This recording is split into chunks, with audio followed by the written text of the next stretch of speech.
அறநிலையத்துறை மானிய கோரிக்கை மீதான பதிலுரையின் போது அமைச்சர் சேகர் பாபு 108 புதிய அறிவிப்புகளை வெளியிட்டார். அழகர் கோயில் மற்றும் மருதமலை கோயில்களில் பக்தர்களுக்கு நாள் முழுவதும் அன்னதானம் வழங்கப்படும். 19 கோயில்களுக்கு ராஜகோபுரங்கள் கட்டப்படும். பழனி கோயில் பள்ளி கல்லூரிகளில் படிக்கும் மாணவர்களுக்கு காலை சிற்றுண்டியுடன் மதிய உணவும் வழங்கப்படும் என்பன உள்ளிட்ட அறிவிப்புகள் அதில் இடம்பெற்றிருந்தன.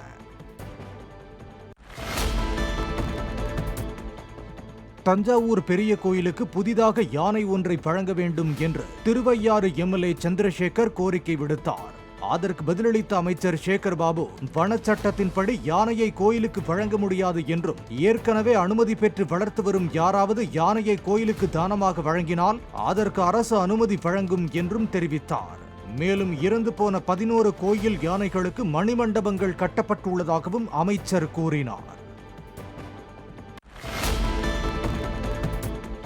தமிழ்நாட்டில் நீர் சாகச விளையாட்டுகளை ஊக்குவிக்க 100 கோடி ரூபாய் செலவிடப்படும் என்று சுற்றுலாத்துறையின் கொள்கை விளக்க குறிப்பேட்டில் தெரிவிக்கப்பட்டுள்ளது.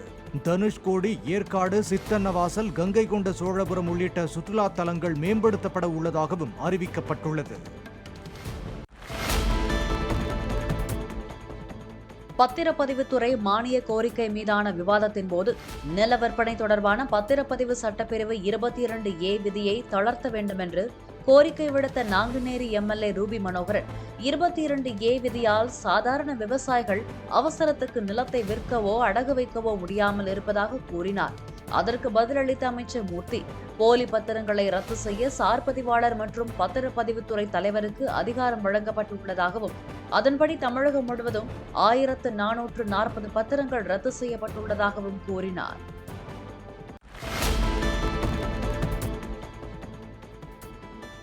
கடந்த 3 ஆண்டுகளில் வணிக வரித்துறை மற்றும் பதிவுத்துறை மூலமாக 4,19,000 கோடி ரூபாயை தமிழக அரசு வருவாயாக ஈட்டியுள்ளதாக சட்டப்பேரவையில் அமைச்சர் மூர்த்தி தெரிவித்தார். மானிய கோரிக்கைக்கான பதிலுரையில் பேசிய அவர், வணிக வரித்துறை மூலமாக மட்டுமே 3,69,323 கோடி ரூபாய் கிடைத்துள்ளதாக கூறினார்.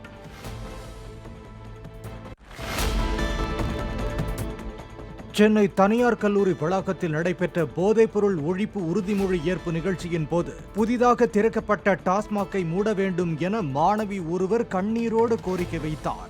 சிந்தாதிரிப்பேட்டை காவல் நிலைய போலீசார், மாணவிகள் மற்றும் பேராசிரியர்கள் போதை தடுப்பு விழிப்புணர்வு பேரணி நடத்தினர். அண்ணா சாலையில் போதை தடுப்பு வாசகங்கள் அடங்கிய பதாகைகளை கையில் ஏந்தியவாறு போதைக்கு எதிராக கோஷங்களை எழுப்பிச் சென்றனர்.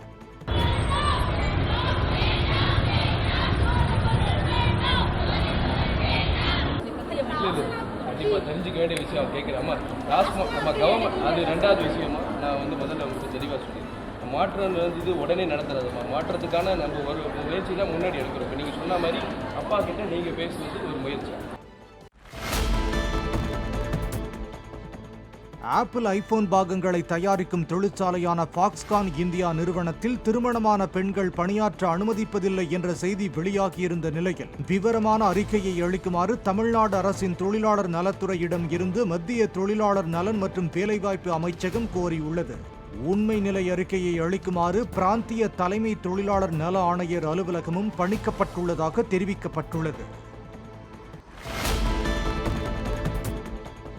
பங்கு வர்த்தகத்தில் 1 லட்சம் ரூபாய் முதலீடு செய்தால் 100 நாட்களுக்கு தினசரி 2000 ரூபாய் தருவதாக கூறி 43 பேரிடம் பண மோசடி செய்த 3 பேர் கைது செய்யப்பட்டனர். கேபிட்டல் கெயின் என்ற பெயரில் நிறுவனம் நடத்திய அவர்கள் வெளியிட்ட கவர்ச்சிகரமான முதலீட்டு விளம்பரங்களை நம்பி சிலர் கடன் வாங்கியும் நிலத்தை விற்று முதலீடு செய்ததாக கூறப்படுகிறது. நிறுவனத்தின் இயக்குநரான நித்யா வெளிநாட்டுக்கு தப்பிச் சென்று விட்டதால் அவரை பிடிக்க லுக் அவுட் நோட்டீஸ் பிறப்பிக்கப்பட்டுள்ளதாக போலீசார் தெரிவித்தனர். தருமபுரி மாவட்டம் பென்னாகரத்தை அடுத்த கூத்தப்பாடியிலிருந்து அம்மாப்பள்ளம் வரை 2 கிலோமீட்டர் தொலைவுக்கு போடப்படும் தார் சாலை தரமற்று உள்ளதாக அப்பகுதி மக்கள் தெரிவித்தனர். 20 ஆண்டுகளாக கோரிக்கை எழுப்பியதன் அடிப்படையில் சுமார் 75 லட்சம் ரூபாய் செலவில் போடப்பட்டு வரும் சாலை 3 மாதங்கள் கூட தாங்காது என்று கூறி பென்னாகரம் வட்டார வளர்ச்சி அலுவலகம் முன்பு திரண்ட அவர்கள் தர்ணா போராட்டம் நடத்தினர். சாலை பணிகளை ஆய்வு செய்வதாக அதிகாரிகள் உறுதியளித்ததைத் தொடர்ந்து கிராம மக்கள் கலைந்து சென்றனர்.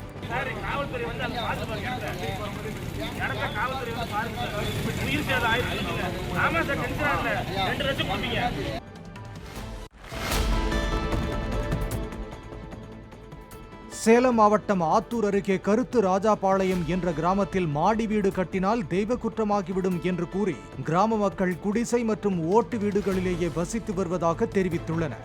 வசதி இருந்தாலும் காரை வீடுகள் கட்டப்படாமல் ஆஸ்பெட்டா ஷீட் மற்றும் கூரை வீடுகளாகவே இருப்பதாகவும் வெளியூர்களுக்கு சென்றாலும் இதே நடைமுறையை கடைபிடிப்பதாகவும் அந்த ஊர் மக்கள் கூறியுள்ளனர். இது வந்து பெரிய சாமின்னு சொல்லிட்டு கருப்பனார் சாமி இருக்குங்க. இது அதாவது அந்த மூதாதையர் காலத்திலேருந்து பொருளாதாரத்தில் எல்லாருமே ஹை லெவலில் இருந்தாலும் மாடி வீடு யாரும் கட்டுறதில்ல. அதே போல் வெளியூருக்கு போனாலும் சரி அவங்களும் அது கட்டுறதில்லை. ஏன்னா பயந்து, அதாவது அந்த ஊரில் மற்றவங்களும் பயந்துருக்கிறாங்களோ இல்லையோ அந்த சாமிக்கு எல்லாமே பயந்துருக்கிறாங்க. குலதெய்வமான பெரியசாமி இரவு நேரத்தில் ஊரை சுற்றி வருவதாகவும் இதனால் குழந்தையை இரவு நேரத்தில் தொட்டில் கட்டி தூங்க வைப்பதில்லை என்றும் கிராம மக்கள் தெரிவித்தனர்.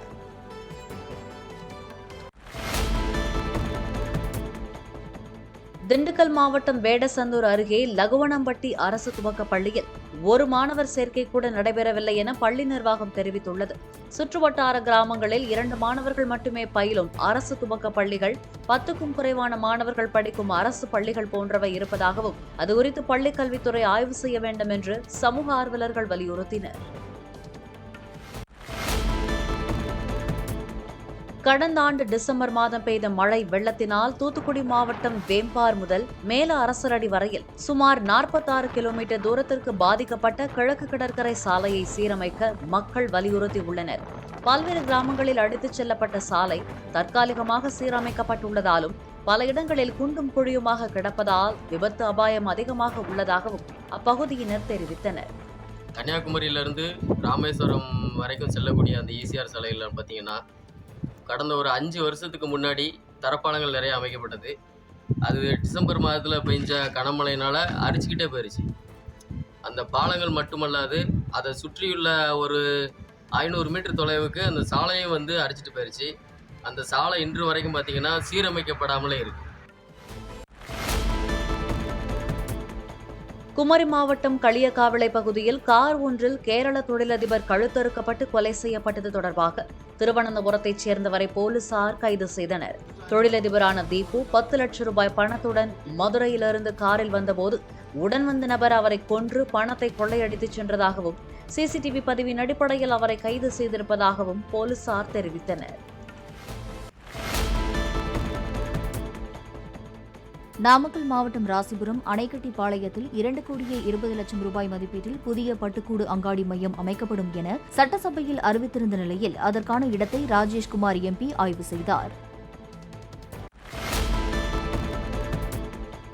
உங்களை தேடி உங்கள் ஊரில் திட்டத்தின் கீழ் காஞ்சிபுரம் மாவட்ட ஆட்சியர் கலைச்செல்வி தேவரியம் கிராமத்தில் உள்ள ஊராட்சி ஒன்றிய நடுநிலைப் பள்ளியில் ஆய்வு மேற்கொண்டார். தண்ணீர் கூடங்கள், சமையலறை, விளையாட்டு உபகரணங்கள் போன்றவற்றின் தரம் குறித்து ஆய்வு செய்த அவர் வகுப்பறையில் மாணவ மாணவிகளுடன் கலந்துரையாடி பாடம் கற்பித்தார். பள்ளி வளாகத்தில் உள்ள தண்ணீர் தொட்டி சுத்தம் செய்யப்படாமல் இருந்தது தொடர்பாக ஊராட்சி மன்ற தலைவரை மாவட்ட ஆட்சியர் கடிந்து கொண்டார்.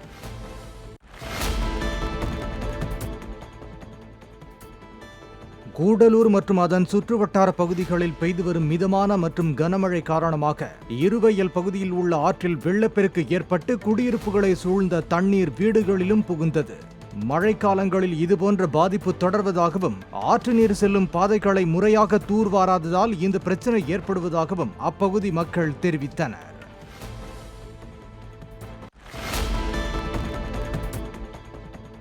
மகளிர் சுய உதவிக்குழு நடத்தி தங்களுக்கே தெரியாமல் தங்களது பெயரில் பல நுண்நிதி நிறுவனங்களில் கடன் வாங்கிவிட்டு தலைமறைவான குழு தலைவி மீது மதுரை மாவட்ட காவல் கண்காணிப்பாளர் அலுவலகத்தில் ஏராளமான பெண்கள் புகார் அளித்தனர். சொக்கம்பட்டி கிராமத்தைச் சேர்ந்த ராணி என்பவர் சுய உதவிக்குழு பெண்களின் ஆதார் அட்டையை பெற்று அதனை நிதி நிறுவனங்களில் செலுத்தி கடன் பெற்றதாக கூறப்படுகிறது.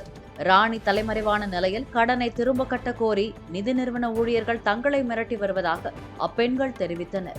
ஒரு முழு 40,000 சொன்னாங்க. ஒரு முழு 7,000 சொல்லி இருக்கிறேன். பணமா? நான் பணம் வாங்கல, அவரே எடுத்திருக்கிறேன், என் பேரை போட்டு. பணமே வாங்கலப்பா, எந்த கையில நான் வாங்கல. அவங்க கிட்டே எனக்கு சொல்லிட்டு, எப்பா உன் கையில நான் பணம் வாங்கினேன்னா சத்தியம் பண்ண கூப்பிட்ட சத்தியம் பண்ணதுக்கா இதெல்லாம் முடியாதவே. கோவை மாவட்டம் வால்பாறை, அட்டக்கட்டி உள்ளிட்ட பகுதிகளில் கனமழை பெய்து வருவதால் ஆழியார் கவியருவிக்கு சுற்றுலா பயணிகள் செல்ல வனத்துறையினர் தடை விதித்துள்ளனர்.